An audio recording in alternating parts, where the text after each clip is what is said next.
Jane. Kumusta? Nakauwi ka na? Oo, nandito na. Oo. Magkano daw nakukuha mo sa mana? Wala pa nga, hindi pa nga ako nakakapasok ng gate. Excited ka naman. Sorry na. Kasi gusto ko makabalik ka na. Dala pang business mo. Sayang din yun kasi. Oo, yung once in a lifetime opportunity. Yung chance para makapagsimula ulit. Alam ko na kung anong sasabihin mo. Lorraine, huwag mong mamaliitin tong trabaho natin. Kahit magpa-factory lang to sa Taiwan, at least may trabaho. Oo, naintindihan ko naman yun. Sorry sa attitude, ha. Balitaan mo ko, ah. Sige.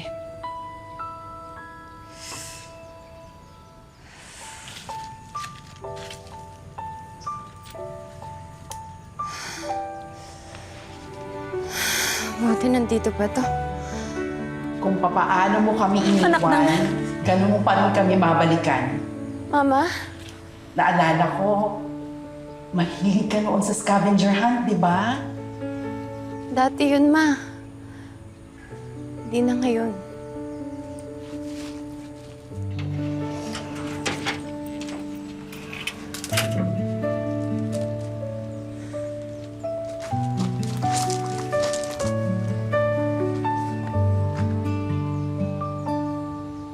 Welcome back, Lorraine.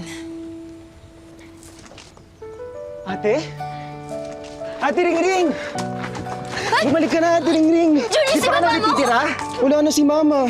Julie, Hindi mo si siya Mama naabutan na na nasa ako! kabaong siya. Tapos sabi nila nung nasa hukay siya, sabi na darating ka. Ate Ring-Ring, pero sana dumating ka agad. Tawagin Ate Ring-Ring!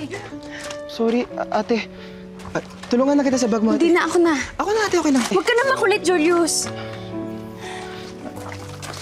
Designer ka na ba, ate? Sabi kasi ni Mama, kaya ka daw umalis noon kasi magiging designer ka doon ng bahay. Ate Ring... Ay, ate. Ate?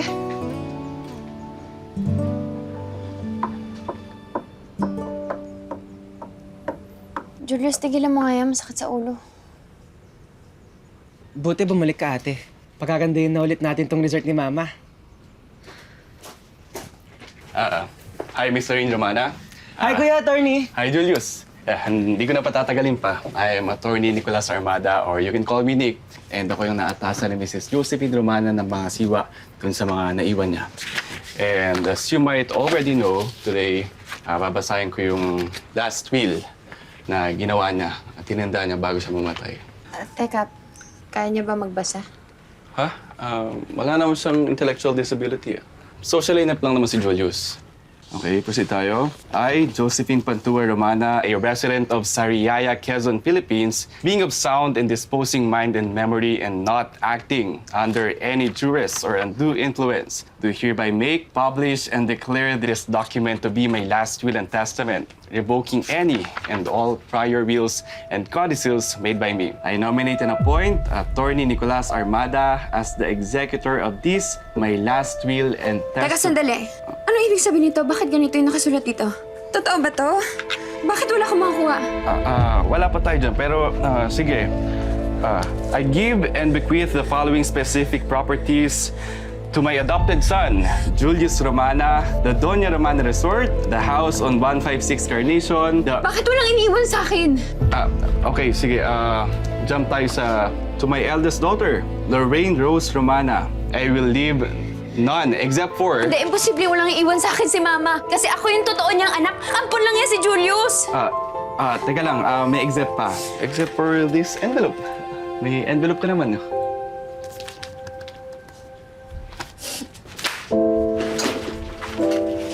Sa akin na lang, Kuya.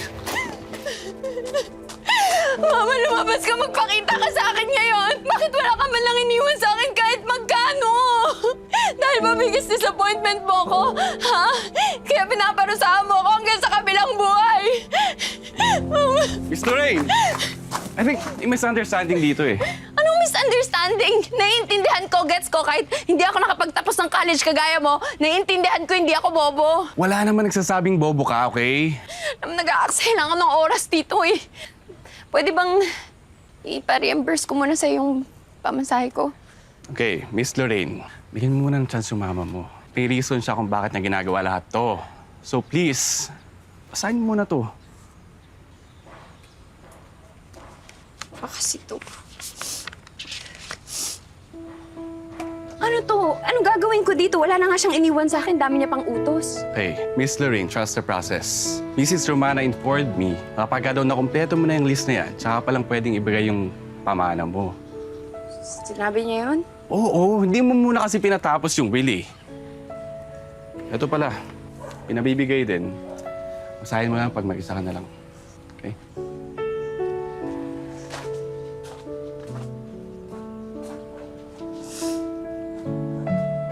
Daming paandar, ah.